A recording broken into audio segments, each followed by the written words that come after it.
Hello everyone and welcome to our channel. तो आज हम लोग देखने वाले क्लास 10th का हम लोग हिंदी देखने वाले हैं। हिंदी क्लास 10th का हम लोग हिंदी देखने वाले हैं, जिसका हम लोग आज लघुत्तरीय प्रश्न देखने वाले हैं। तो चलिए वीडियो को शुरू करने से पहले अगर चैनल बनाए तो चैनल को जरूर सब्सक्राइब कर दीजिएगा, वीडियो को ज़्यादा शेयर कीजिएगा। तो सबसे पहले देख लीजिए कि भीमराव अम्बेडकर, बाबा साहब भीमराव अम्बेडकर का जन्म 1891 ईस्वी में मध्य प्रदेश में एक दलित परिवार में हुआ था। ठीक है, आपको इम्पोर्टेंट है, याद रखना चाहिए आपको। अब देखिए आगे हमने इसका ऑब्जेक्टिव क्वेश्चन करा दिया, अब सब्जेक्टिव क्वेश्चन हम इसका कर लेंगे। अगला देखिए हमारा सबसे पहला 1 नंबर क्वेश्चन आता है कि लेखक किस विडंबना की बात करते हैं, विडंबना का स्वरूप क्या है। तो देखिए लेखक अपने लेख श्रम विभाजन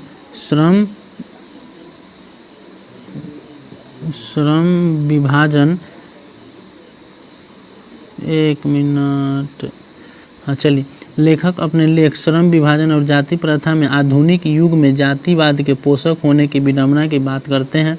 मतलब लेखक का कहना है कि आज के युग में भी, आधुनिक युग में जातिवाद को लोग बढ़ावा दे रहा है, उसको लोग मतलब पोषक है इसके। तो विडंबना मतलब विडंबना का स्वरूप है, यह मतलब मजाक का स्वरूप है। एक तरह से लेखक को मजाक लगता है कि यह मजाक का स्वरूप है। किसी को कार्यकुशलता के रूप में श्रम विभाजन की आवश्यकता दिखाई देती है और जाति प्रथा को श्रम विभाजन बताते हुए इसका समर्थन करते हैं। मतलब बहुत सारे लोग हैं जिसको श्रम विभाजन, जाति प्रथा श्रम विभाजन का रूप ही लगता है। ठीक है, तो यह लेखक को क्या लगता है, मजाक लगता है। जाति प्रथा के पोषक, 2 नंबर क्वेश्चन, जाति प्रथा के पोषक उसके पक्ष में तर्क देते हैं। किसके, जाति प्रथा के पक्ष में तर्क देते हैं। तो जातिवाद क्या तर्क देते हैं, तो जातिवाद का पोषक उसके पक्ष में तर्क देते हैं कि आधुनिक सब समाज कार्यकुशलता के लिए क्या है, आवश्यक है। कार्यकुशलता के लिए आवश्यक है। मतलब जातिवाद के पोषक जो है वह तर्क देते हैं कि जातिवाद के पक्ष में तर्क देते हैं कि आधुनिक समाज कार्यकुशलता के लिए आवश्यक है। कार्यकुशलता के लिए श्रमिक विभाजन को आवश्यक मानता है। मतलब जातिवाद के पोषक उसके पक्ष में क्या तर्क देते हैं। 2 नंबर क्वेश्चन है कि जातिवाद के पोषक उसके पक्ष में क्या तर्क देते हैं। तो जातिवाद के पोषक उसके पक्ष में तर्क देते हैं कि आधुनिक सब समाज कार्यकुशलता के लिए श्रम विभाजन को आवश्यक मानता है। मतलब वो भी बोलते हैं, तो जातिवाद का बढ़ावा देते हैं कि आधुनिक सब समाज श्रम विभाजन के लिए कार्यकुशलता को आवश्यक मानता है। और चूंकि जाति प्रथा भी श्रम विभाजन का ही दूसरा रूप है, इसीलिए यह क्या है, इसमें कोई बुराई नहीं है, यह आवश्यक है जाति प्रथा। यही तर्क देते हैं जातिवाद के पोषक। आपको इसका PDF टेलीग्राम पे मिल जाएगा, आप वहाँ से जाकर ज्वाइन कर लीजिएगा और जहाँ ज़्यादा बंदों को, मतलब स्टूडेंट को आप वहाँ पे जोड़िएगा, जहाँ ज़्यादा स्टूडेंट को जोड़िएगा। जातिवाद के पक्ष में दिए गए तर्क पर लेखक की प्रमुख आपत्तियाँ क्या है। जातिवाद के तर्क पर दिए गए जातिवाद के तर्क के विरुद्ध लेखक की आपत्ति कि श्रम विभाजन की आवश्यकता श्रमिकों को विभिन्न वर्गों स्वाभाविक विभाजन नहीं करती। मतलब श्रम विभाजन की आवश्यकता श्रमिकों को विभिन्न वर्गों में विभाजन नहीं करता, जबकि जाति प्रथा और स्वाभाविक विभाजन है। जाति प्रथा विभिन्न वर्गों के एक दूसरे की अपेक्षा ऊंच नीच की भेदभाव करता है। मतलब श्रम विभाजन है ना, एक दूसरे पे ऊंच नीच का भेदभाव नहीं करता है, लेकिन जाति प्रथा करता है। ठीक है, जाति प्रथा विभिन्न वर्गों के एक दूसरे की अपेक्षा ऊंच नीच की भेदभाव करता है, जो श्रम विभाजन नहीं करता। जाति प्रथा मनुष्य की रुचि तथा क्षमता पर आधारित नहीं और यह जन्म के पूर्व पेशा निर्धारित कर दिया जाता है। मान लीजिए किसी का पूर्वज कोई काम कर रहा है तो उसका मतलब निर्धारित कर दिया जाता है कि हाँ वही काम करेगा। अगला मानता है कि जाति प्रथा भारत के बेरोजगारी का एक प्रमुख और प्रत्यक्ष कारण क्या है।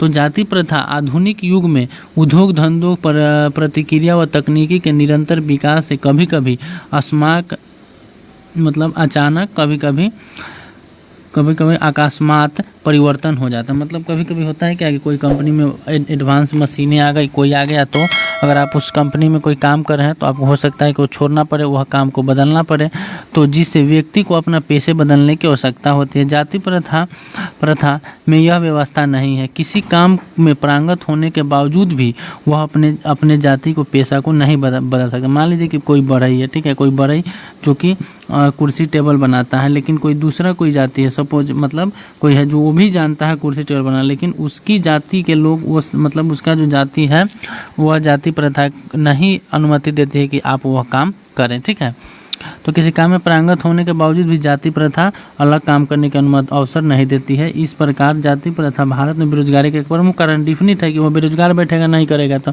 प्रमुख और प्रत्यक्ष कारण बने हुए हैं। भले ही पैसे की मतलब कमी के कारण उसे भूखा ही मरना पड़े, मतलब लोग सोचता है क्या कि हमको लोग क्या कहेगा, हम इस जाति से यह काम कर रहे हैं। ठीक है, अगला आता है जाति भारत समाज में श्रम विभाजन का स्वाभाविक रूप नहीं कही जा सकती। तो इसमें एक और क्वेश्चन है, तो ये दोनों पूछा गया क्वेश्चन है मोस्ट इंपोर्टेंट। देखिए इसमें इस चैप्टर से इससे बाहर क्वेश्चन आपसे नहीं पूछा जाएगा, तो आप इसको अच्छी तरह से रट लीजिएगा। देखिए जाति प्रथा ने भारतीय समाज को एकदम जकड़ के रखा है पूरी तरह से। जहाँ देखिए सिर्फ जाति भारतीय समाज में श्रम विभाजन का स्वाभाविक रूप नहीं है, क्योंकि यह व्यवस्था लोगों की रुचि पर आधारित नहीं है। ठीक है, एक व्यक्ति की निचली सब संतान है, मतलब कोई व्यक्ति है उसका मतलब जो भी पोता पर पोता जो भी है, ठीक है, वह पेशे से बंध जाती है, मतलब वह एक ही पेशा से बंध जाता है, चाहे हुए संतान है उसको मतलब काम करना चाहे ना। आप इसको पढ़ लीजिए। देखिए एग्जाम में जरूरी नहीं कि हम जो बता रहे हैं वही आपको लिखना, अपना से लिखना, अपने से। तो यहाँ लिखा है उससे छोड़िए, आप अपना से समझ के हम जो बता रहे हैं उसको अच्छे से समझिए और फिर अपने भाषा में लिखिए। यह व्यवस्था श्रम जातियों के बीच ऊंच नीच का भाव भी पैदा करता है। विपरीत परिस्थितियों में व्यक्ति अपना व्यवसाय बदल कर दूसरा व्यवसाय नहीं कर पाता है, अतः जाति प्रथा श्रम विभाजन का स्वाभाविक रूप नहीं है। अगला है लेखक आज के उद्योग में गरीब को उत्पीड़न बड़ी समस्या किससे मानते हैं। तो लेखक